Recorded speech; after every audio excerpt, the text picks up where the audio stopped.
Seja bem-vindo a mais um SBR Cast, o podcast da Sociedade Brasileira de Reumatologia. O nosso episódio de hoje é um Reuma Drops, aquele que te informa em menos de 10 minutinhos. Eu sou Marília Furquim, reumatologista da Comissão de Mídias da SBR, e hoje eu tô aqui para um bate-papo com o Dr. Luiz Adsuara sobre miosite por corpos de inclusão. O Dr. Luiz é médico reumatologista, é assistente da reumatologia da Santa Casa de São Paulo e membro da Comissão de Miopatias da SBR. Dr. Luiz, seja muito bem-vindo ao Reuma Drops e muito obrigado por ter aceito o nosso convite hoje. Eu que agradeço o convite, Marília, e também agradeço à Sociedade Brasileira pelo convite. Vai ser um bom momento aqui para conversar com você. Sem dúvidas, vai ser excelente, um prazer ter você aqui. Luiz, vamos lá, eu já vou começar falando, introduzindo, miosite por corpos de inclusão, ela faz parte do grupo das miopatias inflamatórias, mas a gente sabe que ela é uma miopatia um pouco diferentona, na fisiopatologia, nas manifestações e até nas opções terapêuticas, na resposta terapêutica. Então, para a gente introduzir, quem você diria que é o paciente típico, de miosite por corpos de inclusão? Quer dizer, diante de um paciente que está se apresentando com uma miopatia inflamatória, quem é o paciente que mais levanta a suspeita de ser um quadro de miosite por corpos de inclusão? Perfeito. Então, o paciente que a gente vai suspeitar realmente, de miosite por corpos de inclusão é o paciente do sexo masculino, principalmente, que afeta 2 vezes mais homens do que mulheres, acima dos 50 anos de idade, que tem um quadro muscular que pode ser assimétrico, inclusive, e que vai ter uma distribuição muscular muito diferente do paciente clássico, das miopatias autoimunes sistêmicas. Então, é um padrão que vai acometer muito flexor dos dedos, flexor, realmente, principalmente flexor profundo, vai acometer muito a região de quadríceps, e tendo aquele gradiente clássico, onde o paciente vai ter um acometimento mais distal do quadríceps, principalmente do vasto lateral e vasto medial, assim como também de gastrocnêmio medial. Então, principalmente essa região aqui do antebraço vai estar muito acometida, assim como também vai ter um V clássico aqui na região do quadríceps e fraqueza também do gastrocnêmio. É um paciente que, enfim, é diferente do quadro clássico, porque também muitas vezes vai ter disfagia, tá? Então, 50% dos pacientes vão ter disfagia, sem ter outros acometimentos extramusculares, que a gente vai falar daqui a pouco, o que é bem diferente do paciente com miopatia autoimune sistêmica mais usual. Então, epidemiologicamente falando, o fato de ser mais frequente em homens já difere um pouco das miopatias clássicas, e aqui só para fazer um disclaimer, quando eu falo clássicas, eu tô falando de polimiosite e dermatomiosite, porque essas são um pouco mais frequentes em mulheres, Sim. E a idade também um pouco mais avançada. A miosite por corpos de inclusão, e se me corrigir se eu estiver errada, mas pelo que eu me lembro também, ela se associa talvez a algumas outras condições metabólicas, não é isso? Tá. É um paciente que tem maior incidência, por exemplo, de pressão alta, diabetes, de síndrome metabólica ou não? Sim. Acho que pela questão mesmo até da faixa etária, então é um paciente que tem aumento de risco de comorbidade, Então, a gente tem até alguns dados na literatura mostrando que são pacientes que têm aumento de risco até de outras doenças autoimunes, até como o Sjögren, por exemplo. Olha só.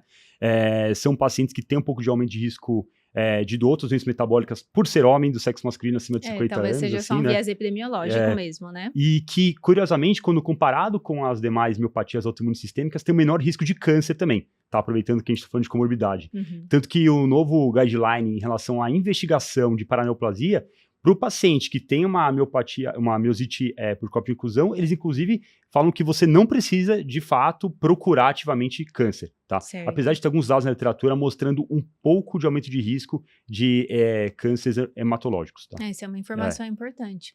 E aí você já adiantou um pouco dos achados, mas agora então pensando nas manifestações clínicas mesmo, o que caracteriza a miosite por corpos de inclusão e no que ela se diferencia dessas outras miopatias que a gente conhece? Não, perfeito. Então, acho que o primeiro passo que a gente tem que estar sempre ciente é em relação a acometimentos extramusculares, Então, o paciente vai ter disfagia, vai ter aquele componente muscular, como eu citei, que até pode pegar a região proximal, tanto de cintura escapular, cintura pélvica, mas que tem esse padrão diferente ao acometer também muitas estruturas distais, Mas é importante destacar que o paciente não vai ter quadro cutâneo, o que muito diferencia, por exemplo, de uma síndrome ansitetase ou de uma dermatomiosite, como você citou. O paciente não vai ter quadro cardíaco, então não vai ter, por exemplo, uma miocardite.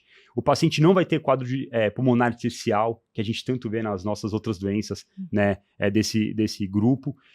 O paciente, então, vai ser um paciente que vai ter muito menos quadros. Inclusive a questão articular é poupado também, Então o paciente não vai ter dor articular por artrite, muito diferente dermatomiosite, polimiosite, Da antistetase sintetase. e por aí vai, né? Então é diferente, né? Então, nesse aspecto. no exame físico, em relação ao acometimento muscular, tem essa questão da simetria. A miosite por corpos de inclusão, ela é mais assimétrica do que as outras miopatias. Sim. E ela pode ter o acometimento muscular proximal, mas ela também tem alguns componentes distais, né? Você falou do flexor profundo dos dedos e da musculatura distal de coxas, Sim. né? Que não é o padrão clássico. Distal de coxas e o gastrocnêmio medial, que é muito acometido, né? Então essa região aqui Medial. é da parte, inclusive, mais distal mesmo das pernas, inclusive, né? Tá bom? Interessante, muito bom. E, bom, a gente tem esses achados no exame físico que são sugestivos, mas que não confirmam o diagnóstico, né? Então, Perfeito. diante de um paciente com suspeita, e aí eu já abro para você, o principal desafio no tratamento do paciente com miopatia é fazer o diagnóstico, né? Perfeito. Por acesso mesmo aí para quem está em centros menores, a biópsia muscular. Então, diagnóstico de miosite por corpos de inclusão, como é que a gente deve fazer? Não, lindo. Então, assim, primeira coisa, a gente tem que ficar atento em relação ao CPK, né? O CPK vai ter aumentado na maioria desses pacientes. É um aumento que costuma ser muito expressivo ou menor? Mas dificilmente vai ser muito expressivo, né? Tá. Então, aquele CPK que a gente vê, por exemplo, na miopatia necrosante imunomediada, dificilmente vai estar nesses pacientes com miosite por corpos de inclusão. Então, a gente fala que o mais usual é até 15 vezes o valor de referência em relação ao CPK. Então, não necessariamente vai ser baixo, né, perto desse, mas não vai ser muito alto, né? Outra questão que a gente sempre vai ver, esse componente de distribuição muscular com ressonâncias magnéticas compatíveis com tal, né? O paciente também, muitas vezes, ele pode, né, ter um anticorpo que a gente pouco solicita, mas que pode ajudar, inclusive, no diagnóstico, né? Porque, claro que a biópsia muscular, como você falou, é o que tem de melhor para diagnosticar, né, uma miosite por corpo de inclusão. Então, a gente vai ter até aquela tríade, né, da biópsia, que é uma inflamação que promete principalmente músculos, fibras endomesiais, né? Então, assim, muito parecido, inclusive, com polimiosite, né? Inclusive acometendo fibras não necróticas, né? O paciente vai ter o corpo de inclusão mesmo, né? Como o próprio nome diz, né? Que dá o nome, né? Então, você vai pegar um paciente com um padrão de biópsia parecido com polimiosite, mas com corpo de inclusão e com agregação proteica mais importante também, tá?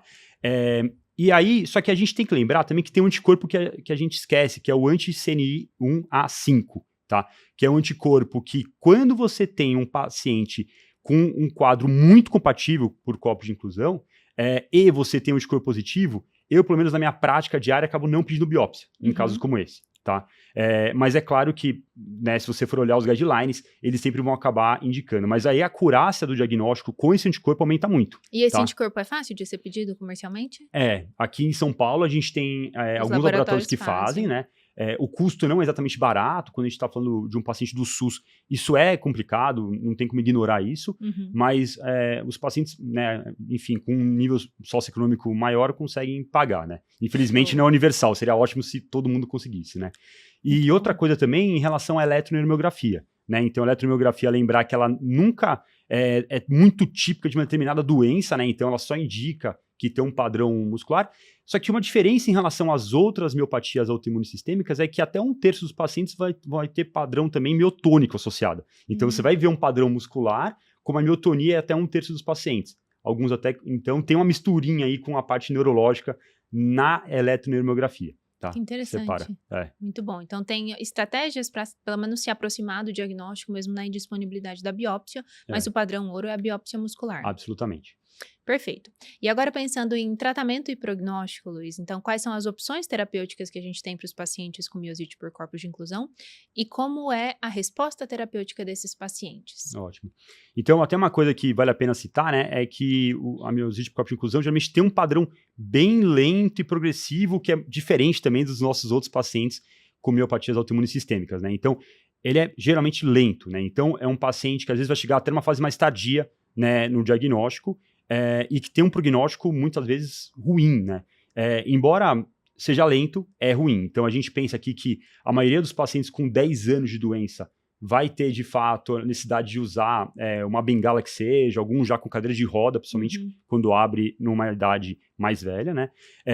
E com 15 anos, uma grande parte vai estar em cadeira de rodas mesmo, e com 20 anos quase todos vão estar em cadeira de rodas. E isso né? independente de tratamento imunossupressor. E aí o tratamento é aquela questão, né? Eu diria que das miopatias autoimunes sistêmicas é o pior quando a gente fala de tratamento, né?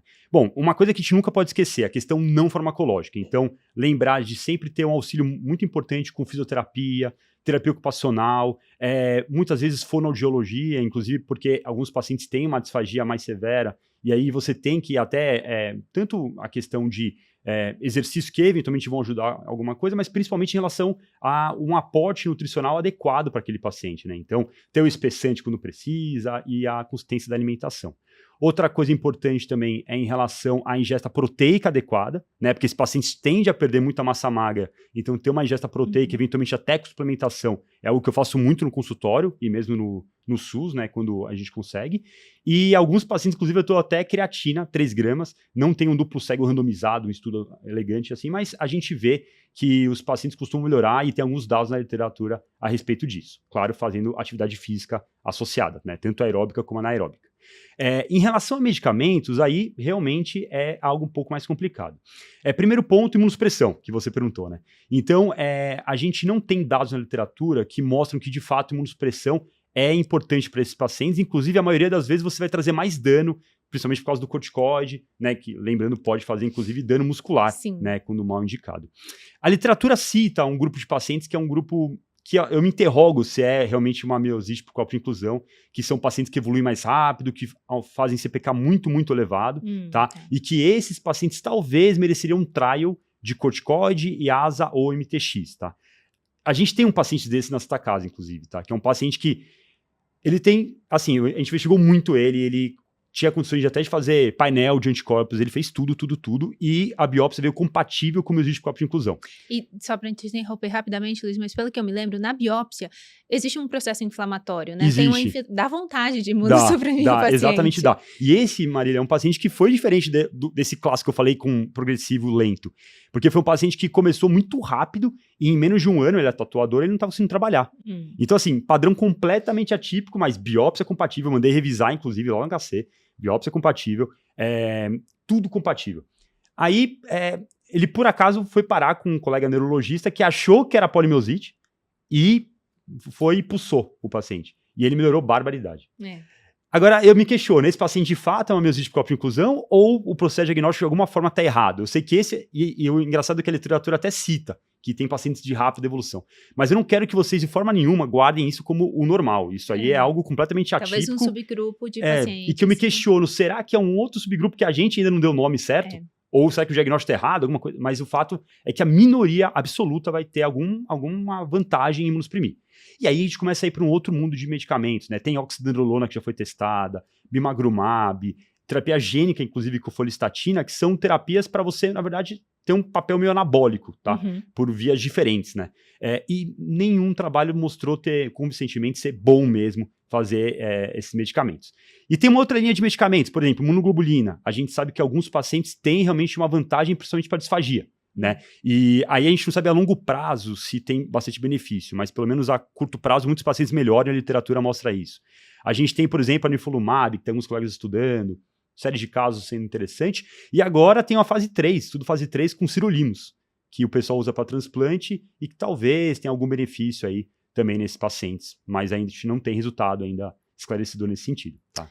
Muito bom, Luiz. Só para a gente encerrar, o nosso tempo tá curto, mas você falou dessa reclassificação aí que foi feita, ou pelo menos que o colega pensou em polimiosite e fez o tratamento, eu ia te perguntar se você já fez muito na sua experiência o caminho inverso, porque isso eu vi muito durante a residência, né? A gente vê as miopatias, claro, em centros maiores, né? Na prática do reumatologista ali no dia a dia não é tão comum. Mas eu vi muitos pacientes com polimiosite sendo reclassificados com miosite por corpos de inclusão, né?